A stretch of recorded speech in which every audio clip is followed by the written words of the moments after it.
Good afternoon, everyone. Today, the topic of the discussion will be AIDS. Actually, AIDS is a disease which is caused by a virus that is called HIV. Here, we are starting from this, and the full form of AIDS is acquired immunodeficiency virus. Sorry, not virus, syndrome. Acquired means that it is attained after birth. Immuno means in which immunity is somewhat affected. Deficiency means scarcity. And syndrome means group of symptoms. So actually this disease is nothing but it is acquired post birth, in which the immunity goes on decreasing alongside of some symptoms, group of symptoms. The group of symptom is termed as syndrome. Immunodeficiency means the immunity goes on decreasing. History, we will first discuss its history. That this disease was first of all observed in Hatay in USA.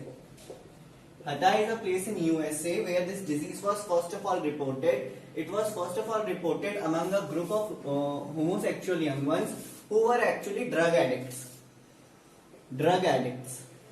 And the drugs which they were consuming were heroin and narcotics.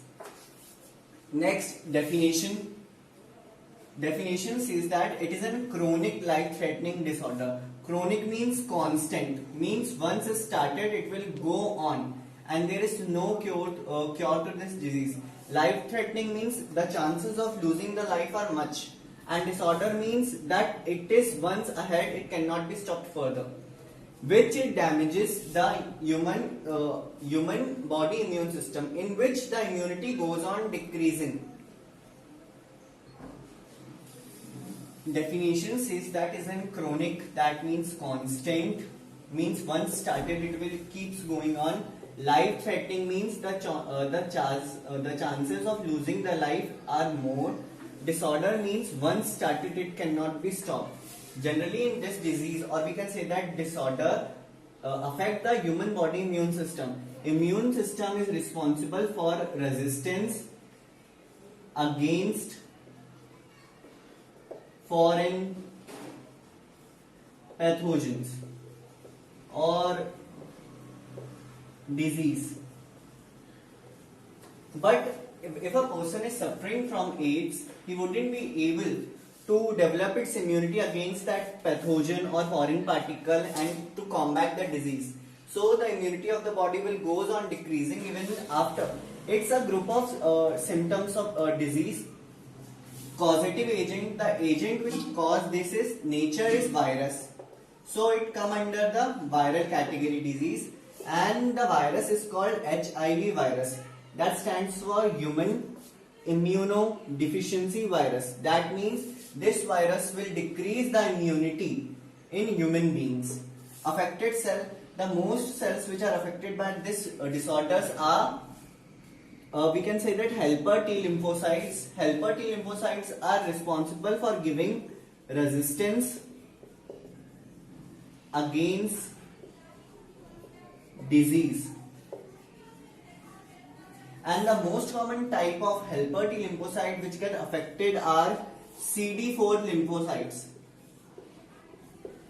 These lymphocyte function is to provide immunity to the body, but as these during this disease, these are not manufactured. If these are not manufactured, then the immunity of the body will not develop at all.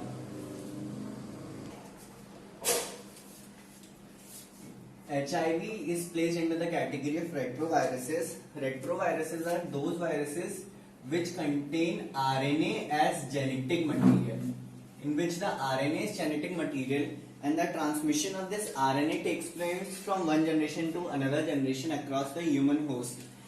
Generally, retrovirus are group of RNA viruses. Generally, RNA viruses are those viruses which contain single-stranded RNA as their genetic material.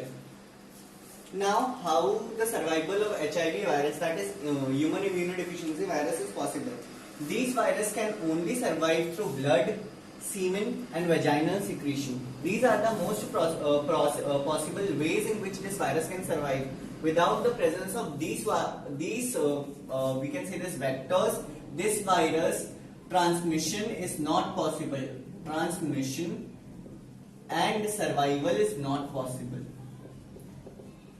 It's not possible. It required these three ways to survive across a human host. If the person is lacking all the threes, or means any one is present, it can survive. But if all the threes are absent, then it will gonna die. Because blood is the most important component of the body, without which the human host cannot survive. Then we are going to discuss transmission. Transmission means how it is spread. There are few ways in which it can be spread, but generally it is not transmitted through ordinary touches. This disease is not transmitted through ordinary touches. It is an paradox. We think that this is by touching, talking, hugging, and dancing, this disease can be spread. But normal by physical touches, this disease cannot be spread like hugging, talking, dancing, and touching. And neither this disease can spread through sweat, tears, and saliva. These are fluids, body fluids, body excretory fluids. The most possible way through which this can be transmitted are sexual contact. Sexual contact means generally when persons are having sexual intercourse, or if we are discussing in field of biology, that is called copulation, the chances of it spreading is 1%, very very less, but still this is the most common method. This is the most common method of transmission of HIV virus across one person to another, leading to AIDS. The first one is sexual contact. Probability of getting HIV positive will be 1%, and this type of transmission is called sexual transmission. Then another one is blood contact. Blood contact through blood transfusion.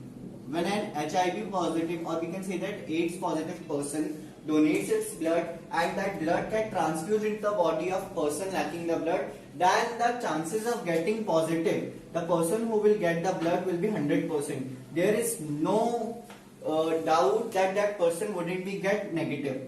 This method is called blood transmission or blood transfusion transmission. The next one is from mother to child. The chances are very very rare, that is 33%, and this can occur through placenta. Means when the fetus is in the mother womb, the chances of AIDS is possible, because AIDS virus is come under the category of transplacental substances. Transplacental substances are those substances which can cross the physical barrier between mother and the fetus, that is called placenta, and that can transfer from that substances can be transferred from mother body to fetus. So it is also a method. Generally, these are the most common method of transmission of HIV virus, that is sexual transmission, blood transmission, and transplacental transmission. And the physical touches or ordinary physical contact are not placed in the method of transmission, like hugging, talking, dancing, speaking, and sweat, tears, and saliva do not spread this. One I forget to mention that kissing, it is also placed under ordinary touches, because in which saliva is exchanged, so there are no chances of getting positive,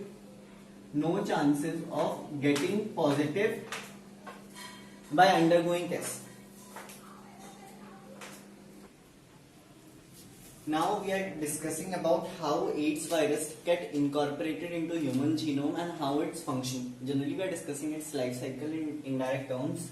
First, the retrovirus.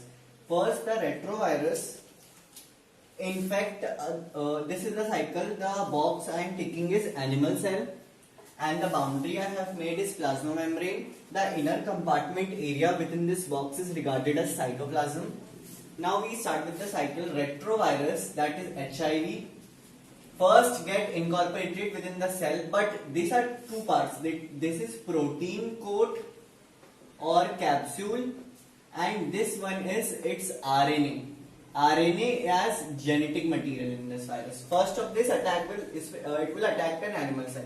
When it attacked an animal cell, due to its large size of the protein coat is impermeable. मतलब the protein coat wouldn't be able to get across this plasma membrane. So only the virus is very clever. It will transfer its only viral RNA into the cell. The protein coat is left behind, and only the RNA that is the part of the virus will get enters the cell. The first step is viral entry into the cell. Yeah, viral RNA is introduced into the cell. The second step will be these viruses work in a very efficient manner. This virus will undergo the process of reverse transcription. We know about that transcription process in which the DNA first synthesize mRNA, and these mRNA later on synthesizes protein. This is under the central dogma. This process is called transcription, and this one is called translation. This virus means what has entered into the cell, RNA virus, and using its specific and special enzyme, very important thing, its enzyme that is reverse transcriptase, this virus can alter the process of transcription into reverse transcription.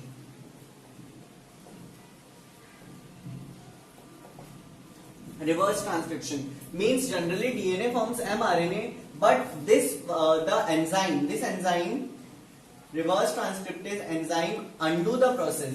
That means from RNA DNA will be formed, and here the RNA we considered was viral RNA.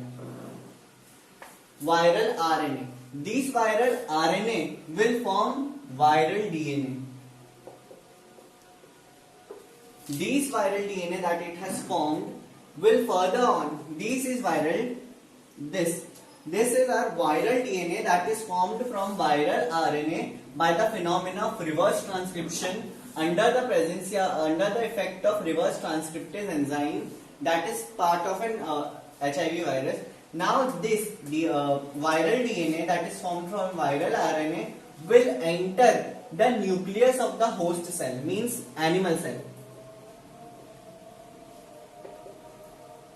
Animal cell will enter the animal cell nucleus where DNA is placed. Then it will become a part of animal DNA. Means this viral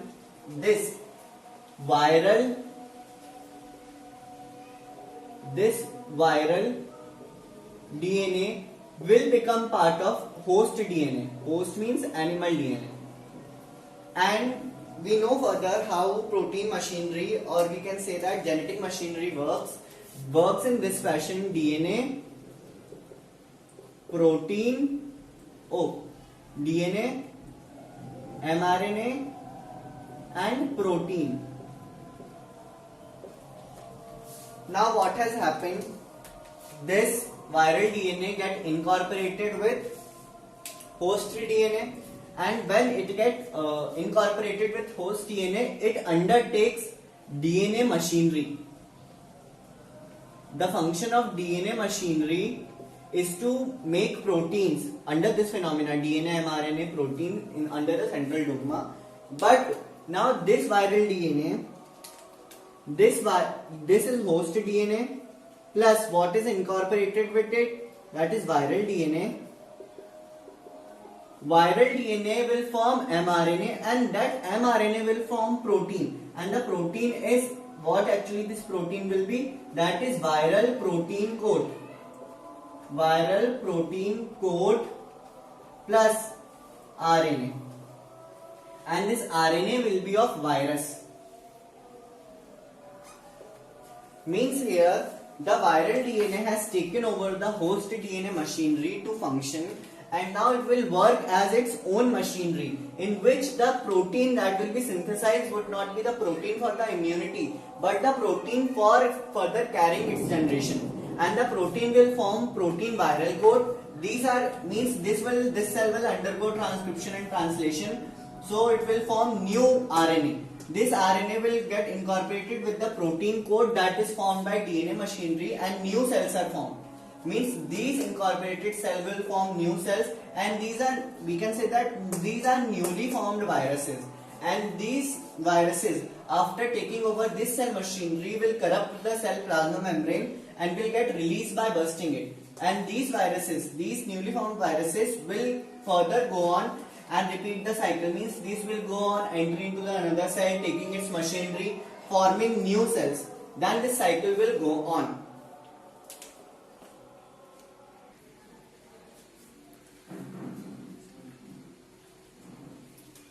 The phases of AIDS are, there are three main phases. We will come across each phase. The first phase is asymptomatic phase, second one is AIDS related complex ARC, and the third one is full blown AIDS. Asymptomatic phase represent there are no symptoms. That's why it is called asymptomatic phase. The phase has its time tenure of 2 to 12 weeks. Means it is also called as the window period or the incubation period. What is window period or incubation period? Window period or incubation period represents the time between entry of pathogen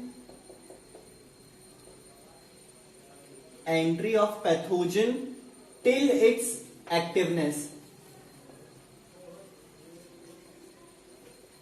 Means the day when the pathogen enters until till then it shows its symptoms. That is called incubation or window period. That means its incubation period or window period is from 2 to 12 weeks. It will take 12 weeks to represent its symptoms. Then what are the things we are going to assume this during this phase, as it cannot be detected? First is there is no antibody production. There would be no antibodies are produced by when a pathogen is encountered by immune system under the antigen antibody reaction. But in this case the body is unable to recognize the pathogen's entry or virus entry into the body, so no antigen antibody reaction will take place, and hence no antibody will be formed. Then infectivity of person and activeness of virus is maximum. The virus is preparing its cells for further division and attacking of the cell. That's why this phase represents asymptomatic, but virus is most active, and the person, how much the person is going to be infected by the virus, is represented in this phase. The more the virus will be active after this phase, the infectivity level will be the more. Then no symptoms, that is ELISA test is negative for it. ELISA is the test that is done for AIDS. Remember this thing, it is an objective point. It is test for AIDS.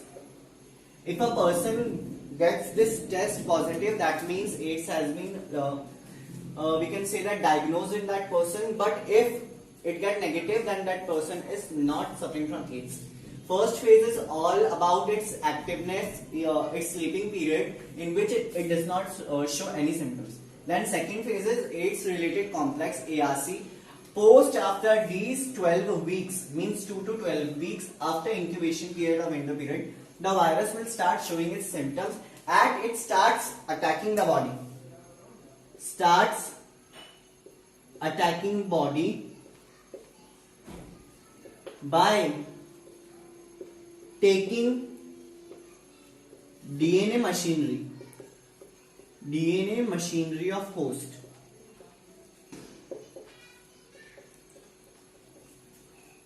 It will take the DNA machinery in 3 to 6 weeks post incubation or window period.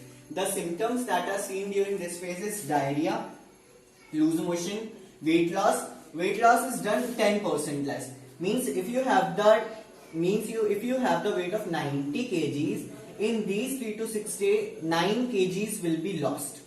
That is a large amount of weight to be reduced at a short period of time. Then the person will go cough, which will lead abdominal cramps. The person will get tired of coughing and its stomach will begin to pain.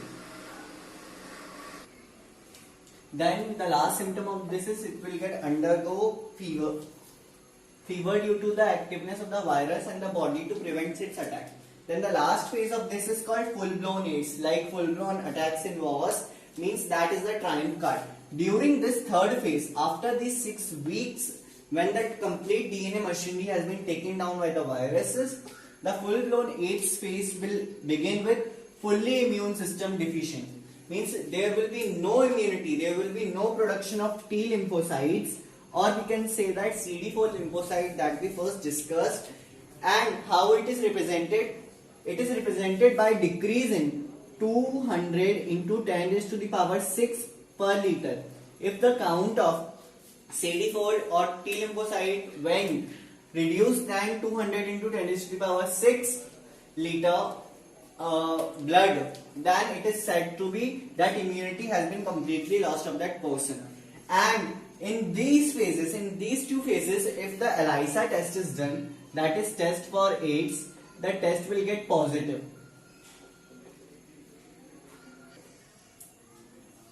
The ELISA test during the full-blown phase will be positive, indicating the person is suffering from disease, that is AIDS. HIV is just the virus and AIDS is the disease that is caused by it. In AIDS, only the immunity goes on degradation as the cells DNA machinery has been taken by the viruses itself for the development of further virus cells. How this is diagnosed and how investigation of AIDS is done.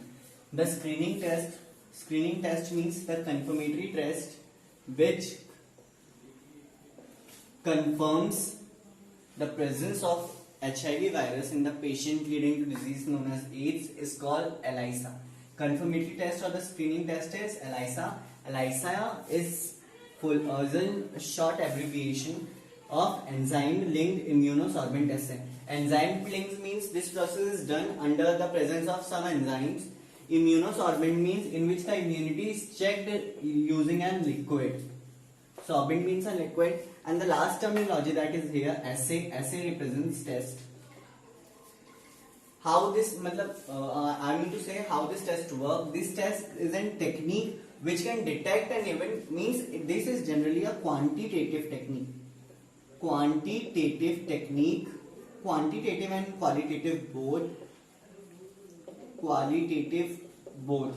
This technique represents, means which protein, antibody or antigen is present inside that person which is undergoing diagnosis. That is qualitative, the presence of these three, protein, antibody or antigen, and how much the amount is in that person's per liter blood can also be detected. Means the we can say that the level of AIDS or disease can be detected, as well as up to how much major it has been gone. That can also be named using this technique. The most common enzyme which are used in this phenomena are peroxidases and alkaline phosphatases. This complete technique is representing only AIDS. There are certain associative technique alongside this, that is Western blot and protein code test that are done for it, but we are not discussing it at all. You have to remember the test which is responsible for getting diagnosed of AIDS is ELISA, that is full form, that is in short form of enzyme linked immunosorbent assay.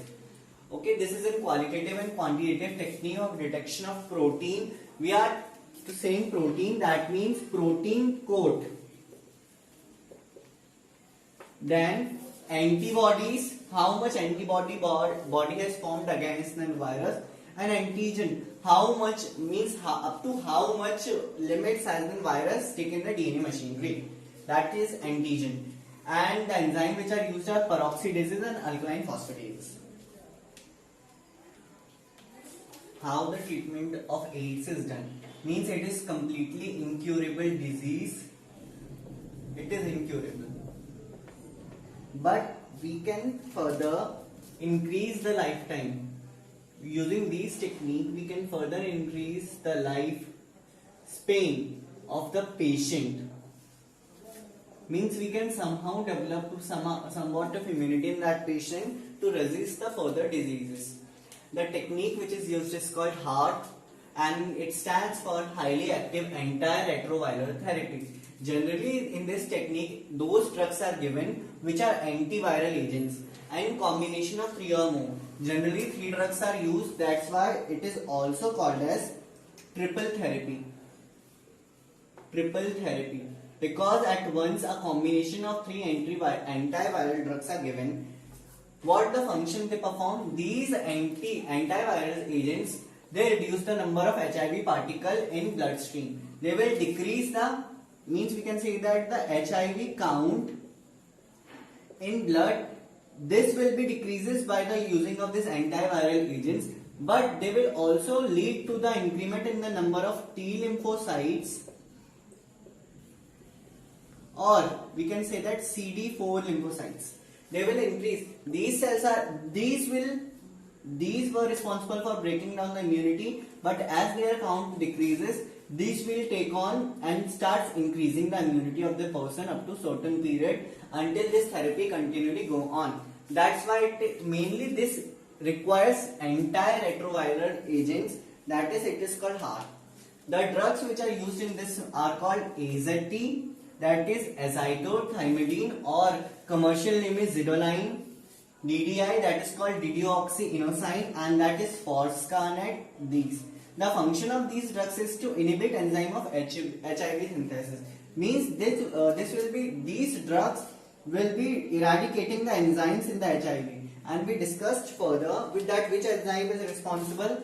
The enzyme is responsible for AIDS is called reverse transcriptase. Reverse transcriptase. These enzyme will be formed, wouldn't be formed, and if this enzyme wouldn't be formed, then it wouldn't be able to take down DNA machinery of host. DNA machinery of host. So the function of these drugs is to inhibit the synthesis of reverse transcriptase inside the HIV virus. And the drugs which are used, generally these 3 drugs are used. That's why it is called triple therapy. You have to remember the names and remember the enzyme name further on. So now we are quickly summarizing everything that we discussed in the video. The first thing that we discussed was history. So the history was in 1981. This disease was first of all observed within the groups of homosexual peoples at a place in USA called Hatay. The first case was reported there, and generally this disease was come from that is called monkeys and just transferred to humans. But first case that was reported was among the we can say that homosexual drug addicts which were under the influence of drugs like nicotine and heroin. So the first case was observed in that group. Second thing, definition: it is a disease which leads to, it is a chronic disorder which leads to deficiency of immunity. Deficiency of immunity. In this disease, the immunity goes on decreasing, leading to, means making body more susceptible to foreign pathogens. Causative agent: this is the disease, and the pathogen for this is causative agent, that is a virus, and its name is HIV. That stands for human immunodeficiency virus. The affected cells are generally T lymphocytes or CD4 lymphocytes, which are mainly responsible for providing the immunity. Transmission: its transmission goes in 3 ways. Means first, ordinary touches are not the method of its transmission. We can say that ordinary touches cannot transmit the disease, like talking, kissing, hugging, speaking, an exchange of saliva, tear and sweat. But the transmission of this can be done by 3 ways. The first one was sexual contact. Then next one was sexual contact. Then next one was blood transfusion. And the third one was transplacental transmission.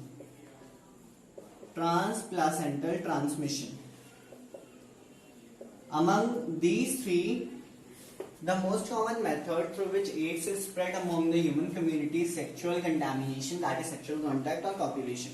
Retrovirus replication, I told you how. First, these virus enter into the host cell, and which part of the virus enters? Only RNA. After the virus enter into the host cell, it will change.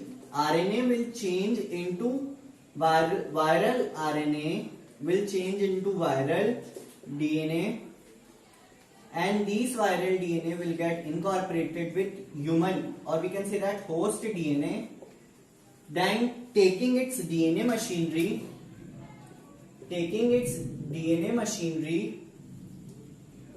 and further producing new viruses. And when these viruses are formed, the cell will rupture and release into the surrounding, leading to infection of other cells that are surrounded by the cells infected. Then we discuss about its three phases. There were three phases. The first phase was asymptomatic phase. Second one was ARC,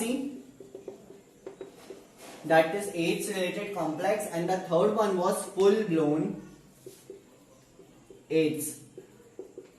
In ARC, there were no symptoms seen. The virus was preparing itself for attacking the human machinery, taking over the host machinery. ARC, there were symptoms like diarrhea, fever, loss of weight, and full blown, the immunity is completely lost. Screening test that is done for the diagnosis of AIDS is called ELISA, which determine up to how much further level has been AIDS, means HIV infected the person, and the treatment that is done for it is called HAART. And in HAART, generally the phenomena, we can say that in HAART we use antiviral drugs which leads to decrement in HIV particles in blood.